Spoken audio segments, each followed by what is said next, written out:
రామాయణం మహాభారతం జరిగినాయి అన్నటువంటిది వాస్తవం అన్నటువంటిది ప్రతి హిందువు నమ్మకం.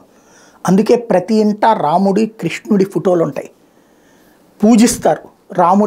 రాముడు కృష్ణుడికి సంబంధించిన ఫోటోలను పూజించడమా లేకపోతే ఆ విగ్రహాలను పూజించడమా చేస్తుంటారు.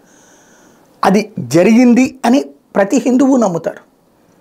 జరగలేదు అని హిందువుల్ని నమ్మించడానికి దశాబ్దాలు కాదు శతాబ్దాలుగా ప్రయత్నం జరుగుతుంది. ఈ దేశం మీదకి దండయాత్రలు చేసిన రాజుల దగ్గర నుంచి ఈ దేశంలో మన మధ్యనే ఉంటూ నాస్తికులు, హేతువాదులు, అలాగే అన్యమతస్థులు కూడా ఇదంతా పుక్కిట పురాణాలని నమ్మించే ప్రయత్నం చేస్తూ ఉంటారు. హిందువుల్లో నమ్మేవాళ్ళు కొంతమంది ఎందుకు వచ్చిన గొడవలే అని ఏమో మా నమ్మకం మాకు వదిలేయండి అయ్యా అంటారు. మిగతా వాళ్ళు నిశ్శబ్దంగా ఉంటారు. అసలు పాయింట్ ఏంటి? మహాభారతంలో కృష్ణుడు కురుక్షేత్ర యుద్ధం అయిపోయాక కొంతకాలానికి అవతారం చాలిస్తాడు.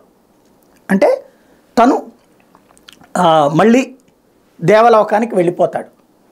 ఆ టైంలో తను అప్పటిదాకా కాపాడుకొచ్చినటువంటి ద్వారక నగరం మునిగిపోతుంది సముద్రంలో మొత్తం కూడా. ఆ ద్వారక నగరం మునిగిపోయినటువంటిది అంటే ఇది మహాభారతంలో చెప్పబడినటువంటి, కానీ ఇక్కడ అది ఎంతమంది నమ్ముతారు? అదంతా పుక్కిట పురాణం అనేనే కదా ఫీలింగు. కానీ ద్వారకా నగరం కనబడింది, ఉన్నది.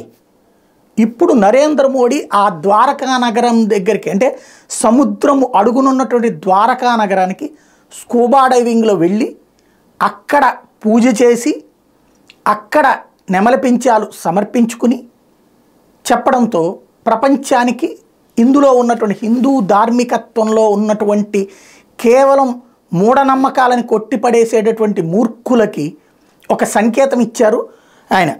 తాజాగా దేశంలోని అతి పొడవైన తీగల వంతెన సుదర్శన్ సేతు ప్రజలకు అందుబాటులోకి తీసుకొచ్చారు. గుజరాత్లోని దేవభూమి ద్వారకా జిల్లాలోని ఓకా ప్రధాన భూభాగాన్ని బెట్ ద్వారకా ద్వీపాన్ని కలిపే ఈ వంతెన ప్రధాని మోడీ ప్రారంభించింది. దీని పొడవు 2.32 కిలోమీటర్లు, 979 కోట్ల వ్యయంతో దీన్ని నిర్మించారు. 27.20 మీటర్ల వెడల్పుతో 4 వరుసలతో నిర్మించిన ఈ వంతెన మీద 2.5 మీటర్ల వెడల్పై నడక మార్గం కూడా ఉంది. ఈ రెండు ప్రాంతాల మధ్య ఇంతవరకు నాటు పడవలే ఆధారంగా ఉంది.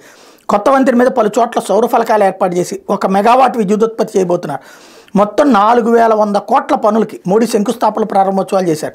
ఈ సందర్భంగా ఆయన మాట్లాడుతూ కాంగ్రెస్ పార్టీ పూర్తి బలాన్ని ఒక కుటుంబాన్ని ముందుకు తీసుకెళ్ళడానికి వినియోగించిందని విమర్శించారు. అయితే ఆయన ప్రధానంగా స్కూబా డైవింగ్, ప్రధాని గుజరాత్ తీరంలో ఉన్నటువంటి అరేబియా సముద్రంలో నౌకాదళ డైవర్ల సాయంతో స్కూబా డైవింగ్ చేసుకుంటూ సముద్ర గర్భానికి చేరుకుని బెట్ ద్వారకా ద్వీపం వద్ద నీళ్లలో ఉన్న ప్రాచీన ద్వారకా నగరాన్ని చూసి తాదాత్మ్యం చెందారు. పద్మాసనం వేసి తన వెంట తెచ్చుకున్న నెమలిపించాలను శ్రీకృష్ణుడికి కానుగ్గా సమర్పించారు. అక్కడే పూజలు చేసి సముద్రోపరితలం మీదకి వచ్చారు. చారిత్రక ఆధారంలో ద్వారకా నగరాన్ని చేరుకుని దైవాన్ని ప్రార్థించడం దివ్యమైన అనుభూతినిచ్చిందని, ఈ ప్రయాణాన్ని సాహసయాత్రగా కంటే విశ్వాసంతో చేసిందిగా భావించాలని కోరారు.